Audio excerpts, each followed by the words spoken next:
Good morning. It is 10 a.m. on July 11, 2023. We'll call to order the meeting of the Story County Board of Supervisors. Please stand with me if you're able and say the Pledge of Allegiance.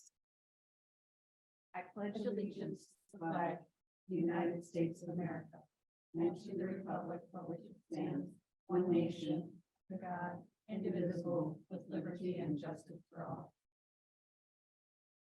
Thank you. Do I have a motion to adopt today's agenda? So moved. Second. Moved and seconded. Merkin. Aye. Hens. Aye. Basil. Aye. Yeah, can do that. Now it's time for public comment number one. This comment period is for the public to address topics on today's agenda. Anyone wishing to make public comment, you can raise your hand on Zoom or step forward to the table.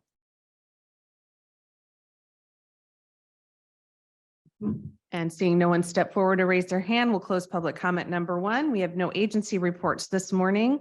Moving to consideration of minutes, we've got the special meeting minutes from June 27, 2023 and regular minutes from July 3rd, 2023. I move approval of the June 27th, 2023 special minutes and the 7/3/23 minutes. Second. Moved and seconded. Hens. Aye. Merkin. Aye. Basil. Aye. Consideration of personnel actions. I move approval of personnel actions as listed. Second. Moved and seconded. Merkin. Aye. Hens. Aye. Basil. Aye. Consent agenda. I move approval of consent agenda items as listed. Second. Moved and seconded. Hens. Aye. Merkin. Aye. Basil. Aye. We have no public hearing items today. Moving to additional items, we have discussion and consideration of local food festival sponsorship. Supervisor Merkin? Okay, it's a very simple request and it's in the memo that I wrote is attached. Turns out that we actually have a local food and farms action plan that goes back to 2010. I think it's like a lot of plans. We have a very good plan, but we maybe are short on some implementation. And haven't reviewed the whole thing, but have skimmed it, and it looks like it's very consistent with work that Iowa State University is doing right now for local foods. Festival is in, I believe it was August or September, pardon me, I haven't looked at this since I wrote it. September 20th, for $250, we could have a booth that gives networking options and also additional recognition in terms of being a sponsor. I think this fits well with what our Go Green team is doing. I think it can fit with what planning and development is looking at in terms of agriculture and increasing opportunities for smaller farmers.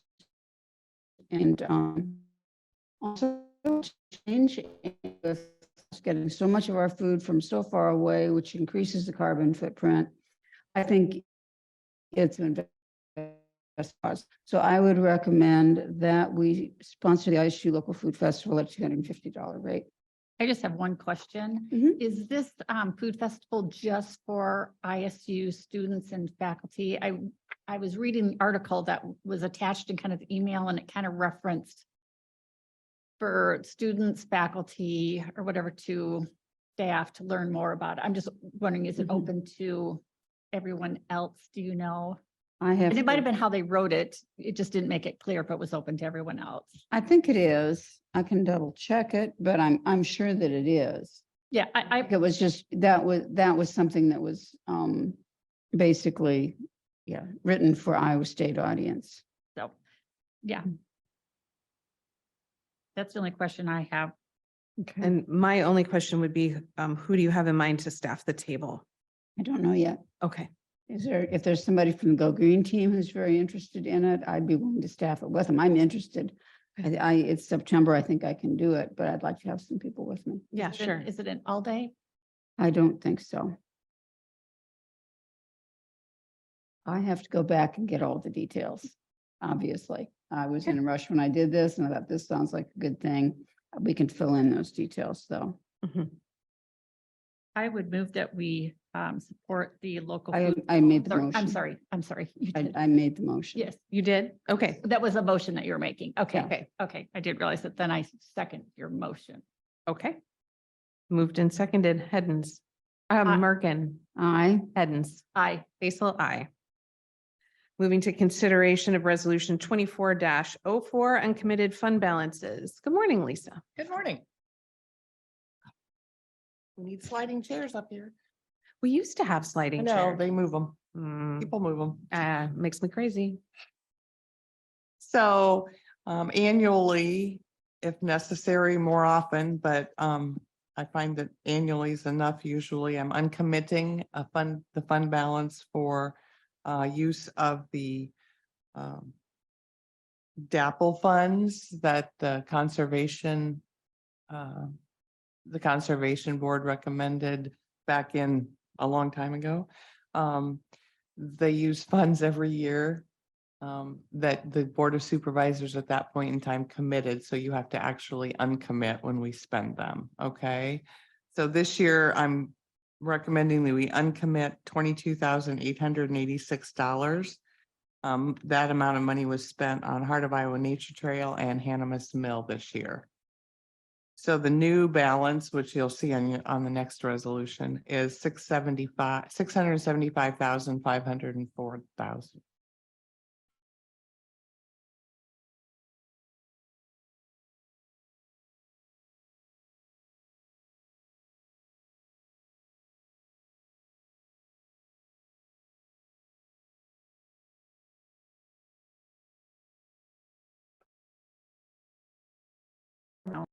Second.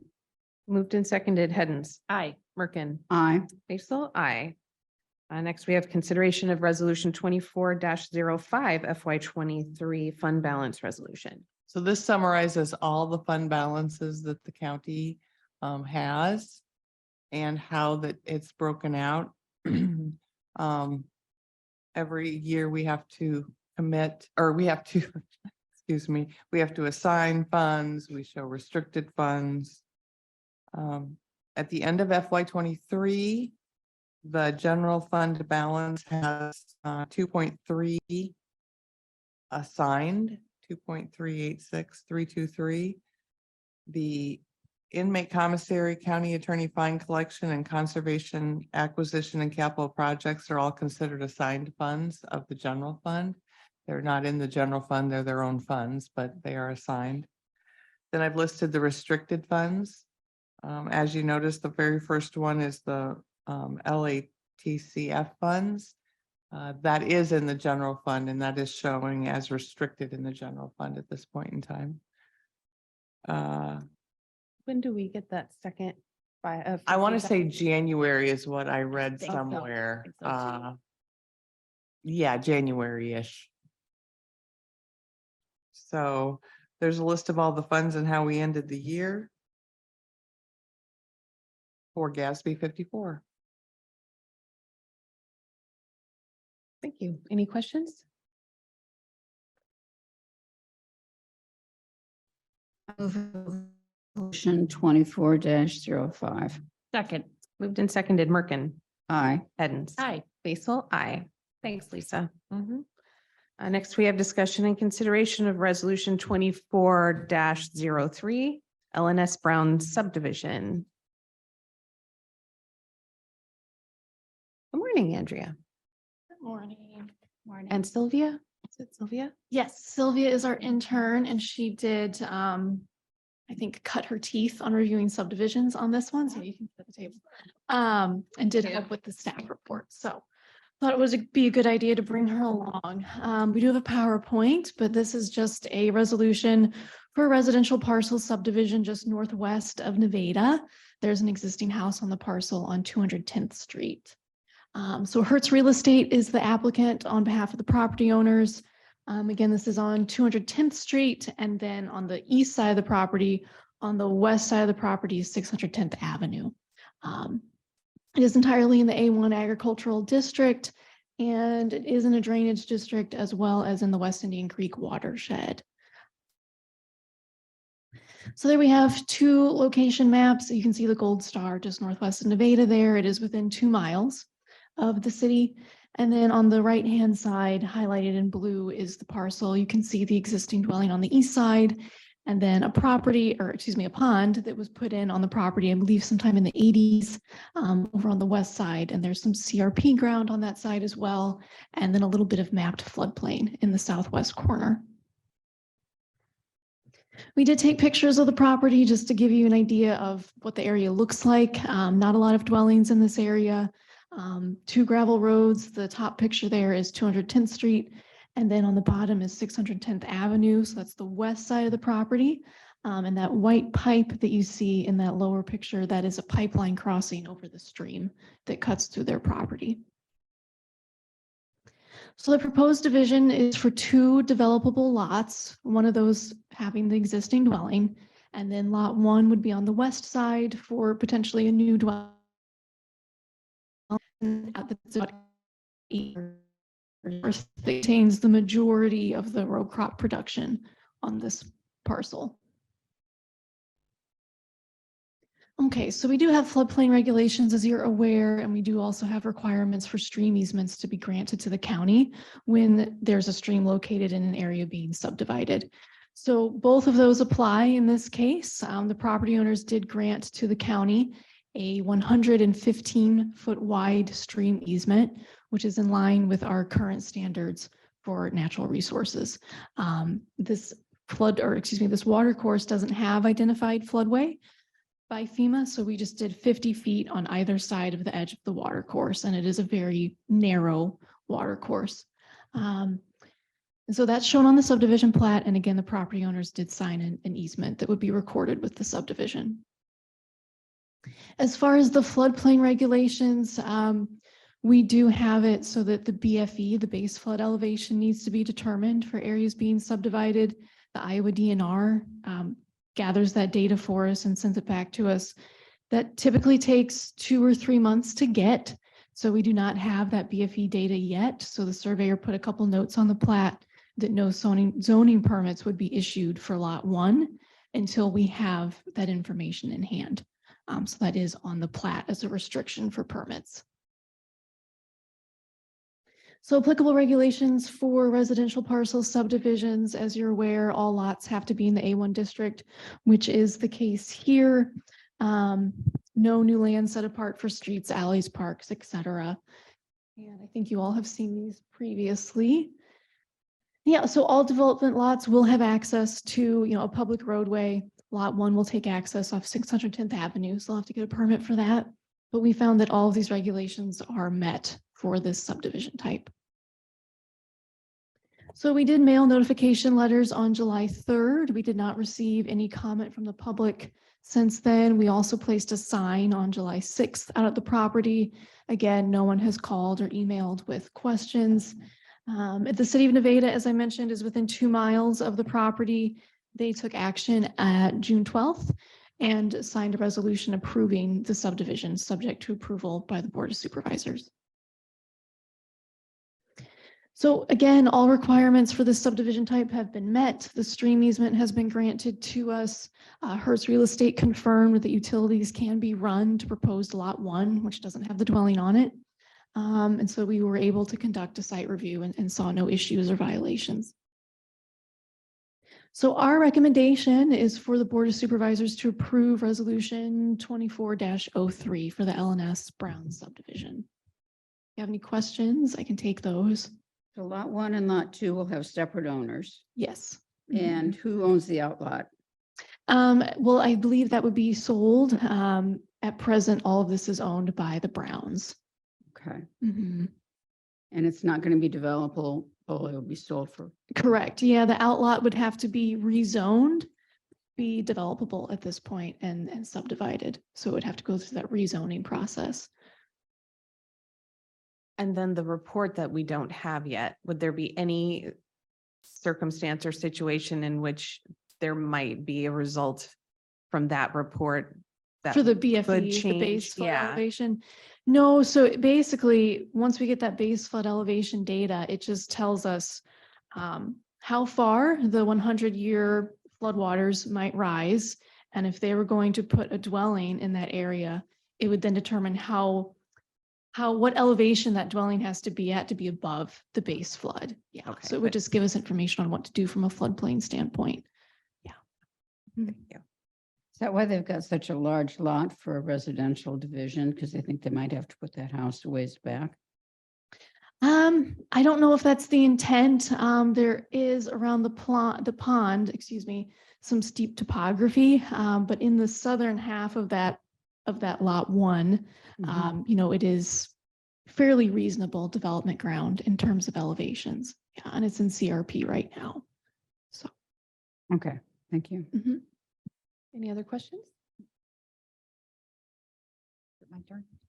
I would move approval of resolution 24-03, the LS Brown Residential Parcel Subdivision as submitted. Second, Moved and seconded, Hens, Aye. Merkin, aye. Basil, aye. Thank Thank you.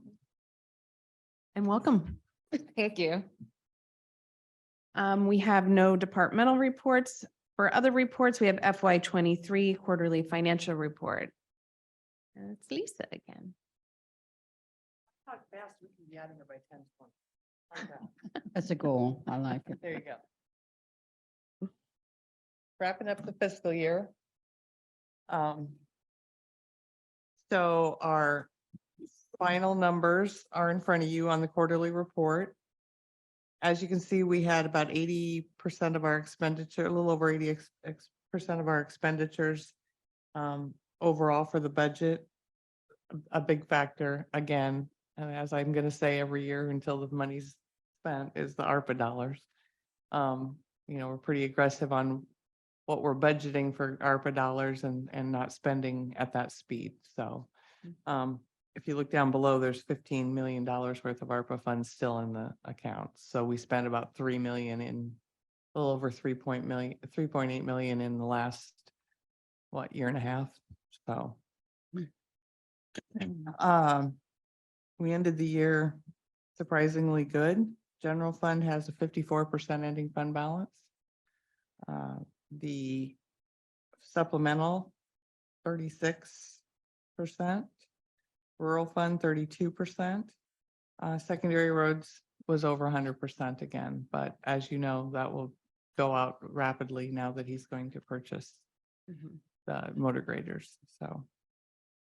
So that's the summary of the expenses. The revenues, we came in at 101.24% of what we budgeted for revenues. So the majority of that was in interest on investments. That definitely took a big turn this year as opposed to the last few years. The last document did give you an ending fund balance breakdown, so you can see where the funds are that I'm referring to as far as the assigned and the restricted and the committed, which we've already talked about those two. So there's where we're at for assigned fund balances. The unassigned, as you can see, is 12.4 million, which is 54%. So Lisa, what's the MHDS services? So that's the local MHDS fund. That is now part of the considered part of the general fund. There's like copier contract. Oh, okay. There's things we pay for locally, and then the region reimburses us Okay, for them. okay. So we have a separate fund to keep track of that. Gotcha. Okay. Yeah, so if you'll notice, we brought in $4,200 this is on page 2 for MHDS services. We brought in $4,200 and we spent 18,000, but that includes the salaries that we paid at the very beginning of the fiscal year. Gotcha. Okay. So those two are gonna probably wash-ish. Gotcha. Yeah. Okay.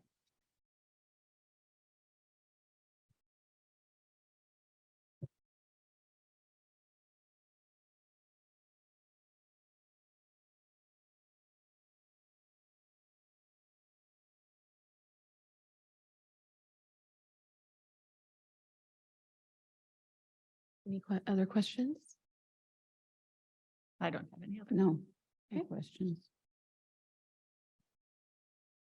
I will be updating your budget books today. Hopefully I have everything printed. I just haven't made it over to put them in there, but for the actual how we ended the year, everybody's department's salaries versus operating finals.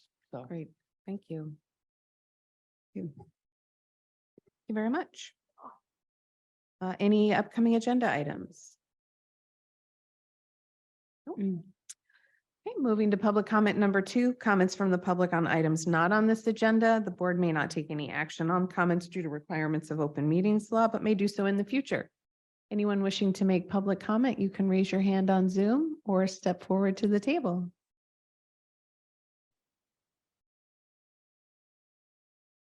And seeing no one raise their hand or come forward, we'll close public comment number 2 and move to liaison assignments, committee meeting updates, and announcements from the supervisors. Supervisor Heddens, you want to go first? Sure. Let me pull up my calendar here. I have a little bit lighter week this week. I have a NACO workforce, economic and workforce meeting tomorrow. Vehicle maintenance meeting on Thursday. It looks like we have a department recognition on Thursday as well. And then we have a brown bag lunch on Friday. The department recognition is a meeting to discuss ideas. Oh, right. That's right. I didn't click on the whole thing. It just popped up, just department rec. Supervisor Merkin? Thank you. Continuing to work on broadband, have another meeting this afternoon. Have a brief AAMPO meeting this Tuesday, and I'm just going to say next Tuesday, which would be the 18th, Mhm. the 190th Street intersection study is going to be looked at by the AAMPO. Oh, nice. So yes, it's about time. So we have just a brief meeting on some plans tonight, and then next Tuesday, we'll look at the 190th issues. Thursday, I'm on a bylaws review committee with MIPA, meeting in Pleasant Hill with a couple other MIPA members there. We'll be at the Department of Recognition Ideas meeting in the afternoon. Then have a couple more meetings dealing with emergency response issues on Thursday and Friday. And next Monday, I will come to the invasive species to hear Joe Quaker on that. That's always interesting on Friday noon. Next Monday evening, I have a reg planning meeting. And that's it for the week. Great.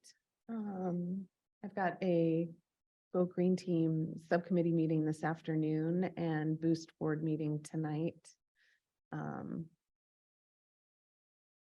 And on Thursday, I've also got the vehicle maintenance repair. I'm not sure if I'm going to be able to make it to Okay. that, so I'm glad you're going to be able to be there. And department recognition ideas, and then wellness committee. And then Thursday evening is the Women in Leadership event. Friday, my mom is having surgery, and so I'm going to take her to that. And then we're hoping to go camping also, depending on how the surgery goes.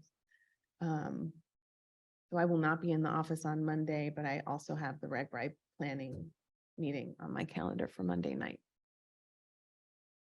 That would be it. Anything further? I move we adjourn. Second. Moved and seconded. Heddens, Aye. Merkin, Aye. Basil, aye. We're adjourned. Thank you.